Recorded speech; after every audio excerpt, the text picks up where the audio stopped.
ভোগ করলে কোনোদিন ভগবান পাওয়া যায় না, জীবনে ত্যাগ করতে হবে, ত্যাগ না করলে ভগবান পাওয়া যায় না। যেখানে বলা হয়েছে না ধানাং না জানাং না সুন্দরী কবিতা, জমিদার বাড়ির ছেলে, জমিদার বাড়ির ছেলে হয়ে জীবনের সবকিছুকে ত্যাগ করলো, সোনার চামচ মুখে নিয়ে বড় হয়েছিল মা, দুঃখ কষ্ট কি জানতো না, বাবা মার একমাত্র সন্তান, বংশের একমাত্র, বাবা মা বলা ভুল, বংশের একমাত্র সন্তান, তার কথা আমরা শুনবো। 500 বছর আগেকার কথা, একটু কমে হা হা করছে, 500 বছর আগেকার কথা, যাদের এক মাসে আয় ছিল 12 লক্ষ টাকা, সেই বাড়ির ছেলে হয়ে জীবনে চরম জায়গায় পৌঁছে গেলেন, ত্যাগের একেবারে পরাকাষ্ঠা, উচ্চ মার্গে চলে গেলেন। আজকে তিনি মায়ের গর্ভে থেকে এলেন পৃথিবীর বুকে, কিন্তু দেবতার আসনে তিনি পূজা পাচ্ছেন। যারা গৌড়ীয় সম্প্রদায়ের মানুষ, যারা বৈষ্ণব, যারা এই পথে ভক্তি পথে হাঁটছেন, তারা কিন্তু নিত্য নিত্য সেই ভক্তের চরণে পুষ্পাঞ্জলি দেয়। ষড়গোস্বামীর এক গোস্বামী, বলতে পারবেন কে? বলুন নামগুলো, বলুন ষড়গোস্বামীর নামগুলো মনে আছে তো? শ্রীরূপ, সনাতন, ভট্ট রঘুনাথ, শ্রীজীব, গোপাল ভট্ট, দাস রঘুনাথ। সেই রঘুনাথ দাস গোস্বামীর জীবনের কথা আমরা শুনবো, ত্যাগের কথা আমরা শুনবো। যে রঘুনাথ গোস্বামীর জীবনের কথা শুনলে না আমার চোখে জল থাকবে না। যদি সত্যি সত্যি আমরা শোনাটা শোনার মতো শুনতে পারি, তাহলে নিজেদেরকে ধরে রাখতে পারবেন না। এত ত্যাগ হয় কি করে? আর এটাই তো ভগবানকে পাবার মূল লক্ষণ। ভগবানকে পেতে গেলে জীবনে এই কটা জিনিস ত্যাগ করতে পারলেই শেষ, আর তার কিছু পাওয়ার থাকবে না। এই জমিদার বাড়ির ছেলের কথা আজকে আপনারা শুনতে বসেছেন। হুগলি জেলা, ভালো করে শুনবেন, হুগলি জেলা, গ্রামটার নাম হলো আদি সপ্তগ্রাম। সেই আদি সপ্তগ্রামের ছেলে, বাবার নাম গোবর্ধন দাস, জ্যাঠামশাইয়ের নাম না বললে নয়, বলতেই হবে, হিরণ্য দাস। কারণ হিরণ্য দাস হলেন জ্যাঠামশাই, যার কোনো সন্তান ছিল না, ছোটবেলা থেকে নিজের ভাইয়ের সন্তানকে পুত্র স্নেহে বড় করেছে। হ্যাঁ, বাবার নাম গোবর্ধন দাস, এই বাড়ির ছেলে রঘুনাথ দাস, যাদের এক মাসে আয় 12 লক্ষ টাকা, সোনার চামচ মুখে নিয়ে বড় হয়েছে, দুঃখ তাকে স্পর্শ করতে পারিনি, আনন্দে ভক্তিরাসের মধ্যে সে বড় হয়েছে। 5 বছরের ছেলে রঘুনাথ দাস। এই দেখুন, তাহলে যে জমিদার বাড়ির ছেলে, তার জীবনে চরম বৈরাগ্য এলো কি করে, সেটা আপনারা লক্ষ্য করুন, সেটা আপনারা মন দিয়ে আস্বাদন করুন। 5 বছর যখন হলো রঘুনাথকে পাঠশালায় ভর্তি করার জন্য বাবা গোবর্ধন দাস পণ্ডিত মশাইয়ের সঙ্গে কথা বললেন। পণ্ডিত মশাই, পণ্ডিত মশাই, হ্যাঁ বলুন জমিদার বাবু, আমার রঘুনাথকে আমি আপনার পাঠশালায় ভর্তি করতে এসেছি। আমার রঘুনাথকে আপনি একটু দেখবেন, ওর পড়াশোনাটা যেন ঠিকঠাক হয়, বিশেষ করে জমিদার বাড়ির ছেলে তো, অঙ্কটা নিয়ে একটু ভালো করে দেখবেন, কারণ আমাদের পর ওকেই তো জমিদার বাড়িতে বসতে হবে, তাই হিসেব নিকেশটা যেন ভালো করে করতে পারে, সেটা একটু ভালো করে দেখবেন। এই বলে পণ্ডিত মশাইকে বুঝিয়ে রঘুনাথকে পাঠশালায় ভর্তি করে গোবর্ধন দাস চলে গেলেন। আর যে গোবর্ধন দাস চলে গেলেন, গোবর্ধন দাস চলে যাওয়াতে তখনই ঠিক কি হলো দেখুন, এই ছোট্ট ছেলেটা তার পড়ুয়াদের সঙ্গে লেখাপড়া করতে লাগলো। যারা পড়ুয়া ছিল তাদের সঙ্গে লেখাপড়া করতে লাগলো। আর লেখাপড়া করছে করছে, কিন্তু বাবু সে যে আর 5টা ছেলের মতো নয়, সে সবার থেকে একটু আলাদা। তার ধ্যান ধারণা, তার চিন্তা ভাবনা, তার মন, সবকিছু আলাদা। 5 বছর বয়স হলে কি হবে, তার ক্ষেত্র তৈরি, হৃদয় তৈরি, বল জমি তৈরি হয়ে আছে, শুধু বীজ রোপণ করলেই হবে। এখন ছোট্ট ছেলেটা জানে না যে পাঠশালায় পড়াশোনা করতো, সেই পাঠশালার পাশে ছিল একটি মন্দির, রাধা গোবিন্দের মন্দির। যে রাধা গোবিন্দের মন্দিরে নিত্য সাধুগুরু বৈষ্ণবের মেলা বসতো, বৈষ্ণবের হাট হতো, বৈষ্ণবেরা কীর্তন করতো, শ্রীখোল করতাল সঙ্গে নিয়ে, ভক্তগণকে সঙ্গে নিয়ে কীর্তন করতো, সেটা কিন্তু রঘুনাথ জানতো না। রঘুনাথ প্রতিদিনের ন্যায় প্রতিদিন পাঠশালায় গিয়ে পড়াশোনা করতেন, কিন্তু সেদিন একটা ঘটনা ঘটে গেল। কি ঘটনা? এদিকে পড়াশোনা শুরু, লেখাজোখার কাজ শুরু হয়ে গেছে, আর ওদিক থেকে বৈষ্ণবেরা কীর্তন গাইছে, শ্রীখোল করতালে কীর্তন গাইছে। ওমা, যার যেমন ভাব তার তেমন লাভ, আর যার যেমন মতি তার তেমন গতি। বুঝতে পেরেছেন? যার যেমন মতি তার তেমন গতি। সবার ভাব তো সমান নয়। এখানে সবাই কীর্তন শুনতে এসছে, সবাই কি কীর্তন শুনতে এসেছে? কেউ কীর্তনিয়া কেমন সেজেছে চলো দেখি, কেউ কীর্তনিয়া কেমন দেখতে দেখি, কীর্তনিয়া কেমন নাচে দেখি, কীর্তনিয়া কেমন ভজন করে দেখি, কীর্তনিয়া কেমন গান করে দেখি। সবাই সবার আবার কেউ এসছে, চলো আমরা একসাথে গিয়ে সাজুগুজু করে ফটো তুলবো। সবার মনোভাব তো সমান নয়। সবাই সবার ভাব নিয়ে এসেছে, সবার ভাবের চরণে আমার প্রণাম। যে যে ভাব নিয়ে এসেছে থাকুক, কিন্তু আমাদের উদ্দেশ্য থাকবে আমি যে জন্য যাচ্ছি, আমি যে কারণে যাচ্ছি, হরিবাসরটা যার জন্য হয়েছে, এত লাইটিং যার জন্য হয়েছে, এত সাউন্ড, এত সুন্দর সাউন্ড যার জন্য হয়েছে, এমন কীর্তনিয়া এসেছে, পরে আরো কীর্তনিয়া আছে, তাহলে যার জন্য সবকিছু আমি যেন আমার সবটুকু তার জন্যই দিতে পারি, এই বাসনাটা যেন থাকে অন্তরে, আর কিচ্ছু না। আজকে দেখুন কি হলো, এদিকে গাইছে বৈষ্ণবেরা, কীর্তন গাইছে, হরিনাম গাইছে, হরে কৃষ্ণ হরে কৃষ্ণ কৃষ্ণ কৃষ্ণ হরে হরে, হরে রাম হরে রাম, রাম রাম হরে হরে, হরে কৃষ্ণ হরে কৃষ্ণ কৃষ্ণ কৃষ্ণ হরে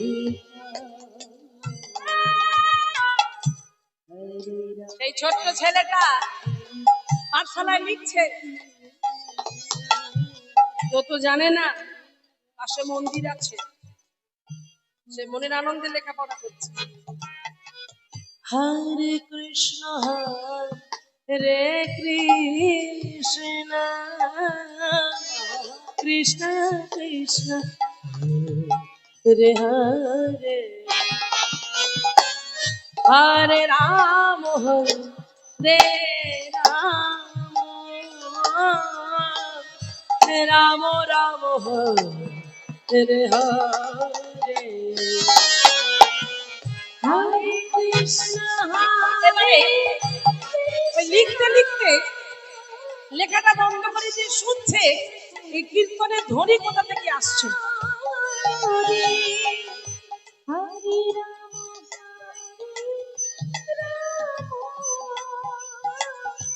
রাম রাম হরে হরে, হরে কৃষ্ণ হরে কৃষ্ণ কৃষ্ণ কৃষ্ণ। চিন্তা করলেন এখানে না, আমাকে বাইরে বেরোতে হবে, এমন মধুর সুর, এমন কীর্তন, আমাকে জানতে হবে। থাকতে পারলেন 5 বছরের ছোট্ট ছেলেটা ওই খাতা কলম রেখে দিয়ে ধীরে ধীরে চুপি চুপি চোরের মতো, ওমা ওকে বেরোতে হচ্ছে না, বের করে নিয়ে যাচ্ছে। কে বের করছে? কৃষ্ণ মানে কি আগে বুঝুন। এই যে আমরা কৃষ্ণ নাম করি, কৃষ্ণ মানে কি? যে যত কৃষ্ণ নাম করবে তত কৃষ্ণ তাকে কর্ষণ করবে। কর্ষণ, আকর্ষণ, যার মধ্যে আকর্ষণ শক্তি আছে সেই তো কৃষ্ণ। লোহা আর চুম্বক পাশাপাশি রাখলে কি কাকে আকর্ষণ করে? চুম্বক লোহাকে আকর্ষণ করে। তাহলে এখানে চুম্বক কাকে বোঝাচ্ছে? চুম্বক হলো ভগবান।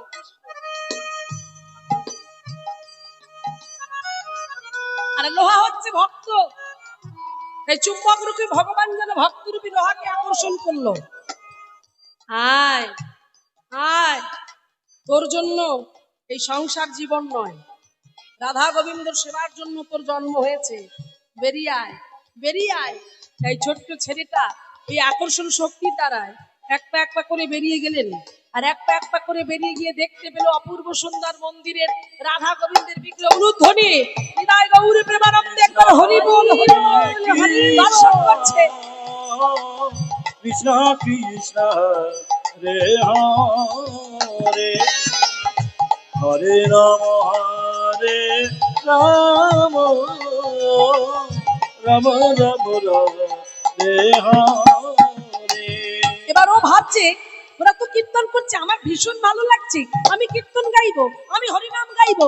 এই বলে এই ছোট্ট ছেলেটা ধীরে ধীরে ওই ভক্তদের মাঝখানে মিশে গেল, আর ভক্তদের মাঝখানে মিশে গিয়ে এবদণ্ড বাহু তুলে গাইছে প্রেমানন্দে হরি বল হাত তুলে, হরে কৃষ্ণ হরে কৃষ্ণ কৃষ্ণ কৃষ্ণ হরে হরে হরে রাম হরে রাম রাম রাম হরে হরে হরে কৃষ্ণ হরি বল হরি বল কৃষ্ণ কৃষ্ণ হরে হরে হরে রাম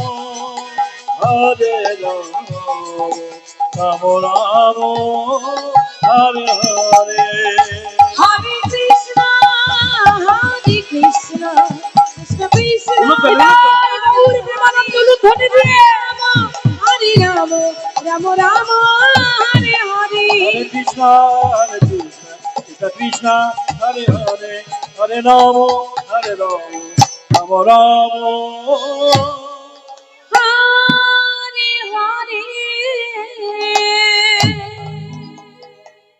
এই যে সে একটা আনন্দ মজা পেয়ে গেল, আর কোনো কিছুর প্রতি তার মন বসে না, সদা সর্বদাই হরি নাম করে, সদা সর্বদাই কৃষ্ণ নাম করে, নামের মধ্যে নিজেকে ডুবিয়ে রাখে। সে তাড়াতাড়ি প্রতিদিন সবার আগে পাঠশালায় যায়। জমিদার বাবুরা মনে মনে চিন্তা করে ছেলে পড়াশোনায় খুব মন, কিন্তু তারা তো জানে না ওর নামেই পাঠশালায় যায়, বইপত্র রেখে দিয়ে মন্দিরে গিয়ে কীর্তন করে। একদিন খবর গেল, পণ্ডিত মশাই খবর নিয়ে গেল জমিদার বাড়িতে, জমিদার বাবু জমিদার বাবু আপনাদের বাড়ির ছেলে। আরে আরে পণ্ডিত মশাই আসুন। না না আমি বসতে আসিনি, দুটো কথা বলবো চলে যাব। আপনাদের বাড়ির ছেলে যার নাম রঘুনাথ আপনাদের ছেলে। বললো হ্যাঁ রঘুনাথ তো আমাদের বাড়ির ছেলে। আপনারা হয়তো বলবেন ছেলে খুব পড়াশোনা করছে, আদেও পড়াশোনা করে না, তাহলে কি করে ও? এই পাশে একটা মন্দির আছে, সেই মন্দিরে গিয়ে বৈষ্ণবদের সঙ্গে হরি হরি করে। বলেন কি? সঙ্গে সঙ্গে হিরণ্য দাস ভাই গোবর্ধনকে ডেকে বললো, গোবর্ধন ছেলেকে খবর দাও, ওকে ডেকে আনো, ওকে বোঝাও। এখন অনেক ছোট বয়স আছে, বোঝালে বুঝবে, এখন ডেকে নিয়ে এসো। যেই বললেন ডেকে নিয়ে এসো, সঙ্গে সঙ্গে ওই ছোট্ট ছেলেটা ছুটতে ছুটতে এসে দাঁড়ালো। বাবা বাবা আমাকে ডাকছো বাবা? কি হয়েছে বাবা? রঘুনাথ কি শুনছি সত্যি করে বলো তো, তুমি নাকি পাঠশালায় যাও নামেই, পড়াশোনা না করে কোনো একটা মন্দিরে গিয়ে বৈষ্ণবদের সঙ্গে হরি হরি করো? বাবার দিকে তাকিয়ে বলছে, বাবা তুমি ঠিক শুনেছ, আমার যে হরিনাম গাইতে বড় ভালো লাগে, আমার যে কৃষ্ণ নাম গাইতে বড় ইচ্ছা করে, ভালো লাগে, তাই তো আমি হরিনাম গাই। বুঝতে পারছেন কতটুকু ছোট্ট বাচ্চা, 5 বছরের ছেলে, এখানে কেউ 5 বছরের নেই। তার চিন্তা ভাবনাটা কোথায় উচ্চাঙ্গমান, কি কোন পর্দায় গেছে দেখুন, কোন জায়গায় গেছে দেখুন। এখনকার কোনো বাচ্চারা বলবে যে আমার হরিনাম শুনতে ভালো লাগে, কীর্তন শুনতে ভালো লাগে? তোর ভালো লাগে? বাহ খুব ভালো। কিন্তু এখন তো মোবাইল সবার প্রিয়, হাতে মোবাইল থাকলে আর কিছু চাই না। মা ভাতের সঙ্গে কি মাখিয়ে খাচ্ছে সেটাই ভুলে যায়। মোবাইল দেখতে দেখতে খাওয়া, মোবাইল না দিলে পড়তে বসবো না, মোবাইল না দিলে ঘুমাবো না।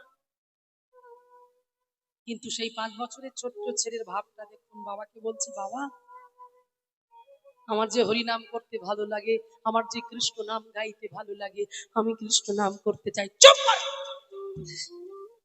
ভুলে যেও না তুমি জমিদার বাড়ির ছেলে।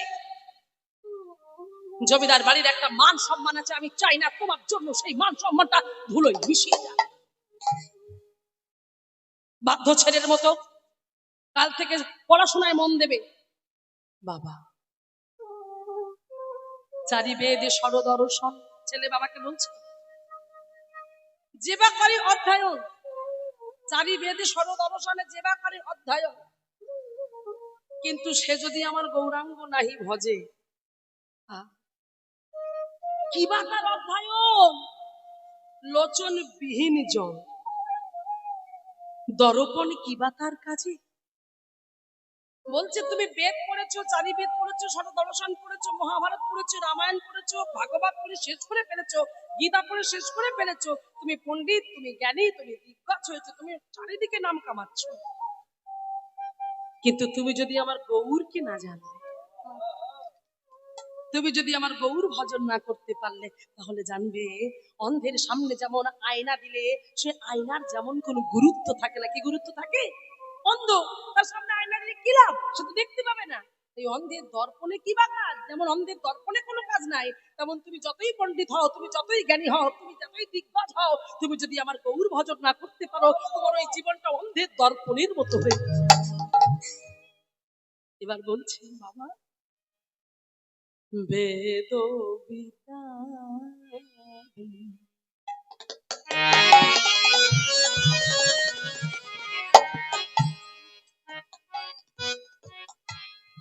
কিছুই নাহি জানো তো, সে যদি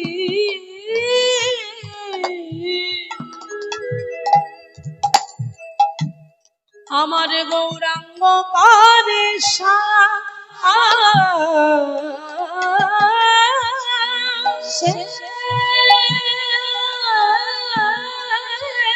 যদি গৌরাঙ্গ করে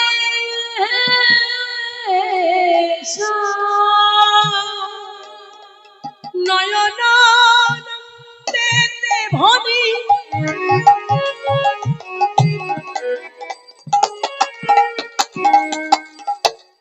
সে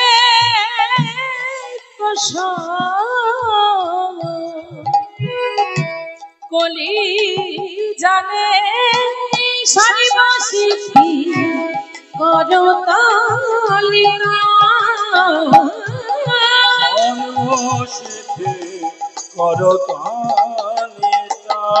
তাহলে কি বললেন? বলে বেদ জানে না, উপনিষদে জানে না, জানবে কি করে? পড়াশোনাই তো সে জানে না। কিন্তু সে যদি আমার গৌরকে জানে, তার শয়নে গৌর, স্বপনে গৌর, নিদ্রায় গৌর, জাগরণে গৌর, গৌরময় তার জীবন, তার আর অন্য কিছু করার দরকার নেই। নয়নানন্দে ভনে পদকর্তা বলছে, সেই তো সকলই জানে, সর্বসিদ্ধি করো তলে তার। তাই বাবা আমি ভালোবেসে ফেলেছি আমার কৃষ্ণকে, আমার গৌরকে আমি ভালোবেসেছি, তাই আমি যে আমার গৌর ছাড়া আমি থাকতে পারবো না। চুপ করো! আবার সেই একই কথা মূর্খের মতো বলতেই শুরু করে দিয়েছে। চুপ করো তুমি, আর কোনো কথা আমি তোমার মুখ থেকে শুনতে চাই না। তোমাকে কথা দিতে হবে যে আজ থেকে তোমার ওই মন্দিরে যাওয়া বন্ধ। যেই বলে দিল মন্দিরে যাওয়া বন্ধ, পরের দিন সকালবেলা আবার প্রতিদিনের ন্যায় আজও পাঠশালায় গিয়েছে। পাঠশালায় গিয়ে চিন্তা করছে, বাবা তো মন্দির যেতে বারণ করেছে, হরিনাম করতে বারণ করেনি। কি বলছে? বলছে বাবা মন্দির যেতে বারণ করেছে, কিন্তু হরিনাম করতে তো বারণ করেননি। মন্দির আমি যাব না, কিন্তু এখন তো পণ্ডিত মশাই আসেনি, আমার বন্ধু বান্ধবরা সব এসে গেছে, খেলা করছে।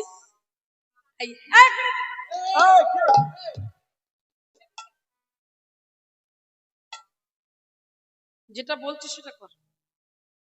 হরি বল। না না, তোকে ডাকিনি, রঘুনাথ ডেকেছে তার বন্ধুদের। এদিকে আয়। এবার সবাই কাছে গিয়েছে, এই রঘুনাথ ডাকলি কেন? বলে কেন ডাকলাম জানিস, আজকে তোদের সাথে আমি একটা খেলা করব। খেলা? কিসের খেলা? বলে তোরা তো খেলা করিস তো তোরা, হ্যাঁ খেলা করিস, যে খেলা করিস না কেন সেইখানে হার জিত আছে কিনা? হ্যাঁ হার জিত আছে, কিন্তু ভাই আমার সঙ্গে খেলা একবার করলে সে খেলায় কিন্তু কোনো হার নাই। সে কি রে, এ খেলায় হার নাই? কেমন খেলা?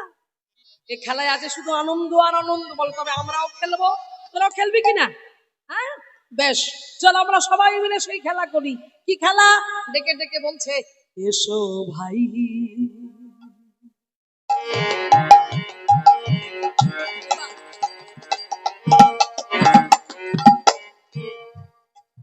নাম গায়, আয় ভাই নাম গায়। হরি নাম কৃষ্ণ নাম মধুর নাম, হরি নাম এসো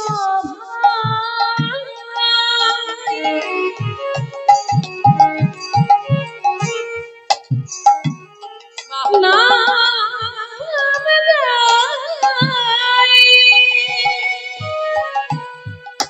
হরি নাম কৃষ্ণ নাম মধুর নাম, হরি নাম। এই রঘুনা, এই শোন শোন, এই হরি নাম করলে কি হয় রে? এই কৃষ্ণ নাম করলে কি হয়? বলছে শোন, এই হরিনাম করলে কি হয় জানিস? এই হরিনাম যদি একবার কেউ মন প্রাণ দিয়ে করতে পারে, দূরে যাবে।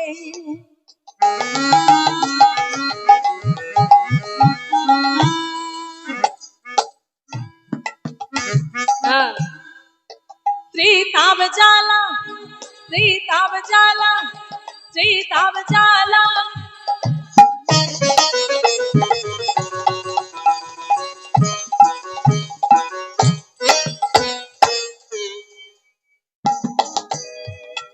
তোমরা যাব